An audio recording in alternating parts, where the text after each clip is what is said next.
حدیث پاک میں آتا ہے، امام ابن ہشام روایت کرتے ہیں اپنی سیرت کی کتاب سیرت ہشام میں کہ آقا علیہ السلام نے اس مقام پر ایک خطاب کیا اور فرمایا، اس ذات کی قسم جس کے قبضہ قدرت میں محمد کی جان ہے، آج جو شخص ثابت قدمی کے ساتھ اور حسن آخرت کی نیت سے لڑے گا، آگے بڑھے گا اور پیٹھ پھیر کے واپس نہیں آئے گا، میں محمد اس چیز کی گارنٹی دیتا ہوں، ضمانت دیتا ہوں کہ وہ سیدھا جنت میں جائے گا۔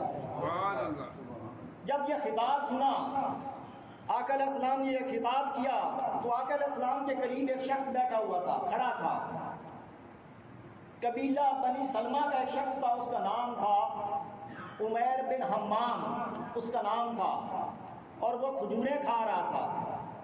آقا کا خطاب بھی سن رہا ہے اور اس کے ہاتھ میں کھجوروں کی ایک چھڑی ہے، کھجوریں بھی کھا رہا ہے۔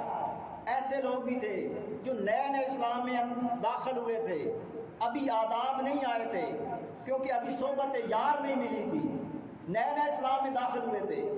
صحبت ایسا ایسا بندے کو بدلتی ہے، اور جب بدلے صحابہ تو پھر وہ آقا کو اس طرح سنتے تھے کہ جانور بھی اوپر بیٹھ جاتے تو انہیں بھی خبر نہ ہوتی تھی۔ جب صحبت نے بدلا تو وہ کھجوریں بھی کھا رہا ہے اور حضور کا خطاب بھی سن رہا ہے۔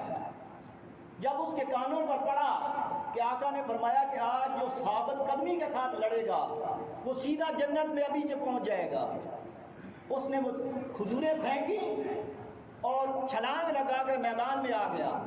اس نے کہا، بخ بخ افما بینی و بینا ان ادخل الجنہ۔ اس نے کہا، یا رسول اللہ، تعجب ہے، میرے اور جنت کے درمیان بس اتنا فاصلہ ہے کہ میری گردن کٹے اور میں جنت میں پہنچ جاؤں۔ آقا، بس اتنا فاصلہ رہ گیا ہے کہ میری گردن کٹے، دشمن کی تلوار چلے اور میری گردن کٹے اور میں جنت میں ہوں۔ تو میرے آقا نے فرمایا، ہاں۔ اس نے کہا کہ یا رسول اللہ، مجھے تلوار دیں، میں ابھی جنت میں جانا چاہتا ہوں۔ اس نے تلوار لی اور میدان جہاد میں کود گیا، لڑتا رہا یہاں تک کہ وہ شہید ہو گیا۔ میرے آقا نے فرمایا کہ یہ پہلا شخص ہے جو جنت میں پہنچ گیا۔ اسلام کا یہ پہلا مارکہ تھا اور پہلے مارکے کا یہ پہلا شخص عمیر بن حمام وہ جنت میں پہنچ گیا۔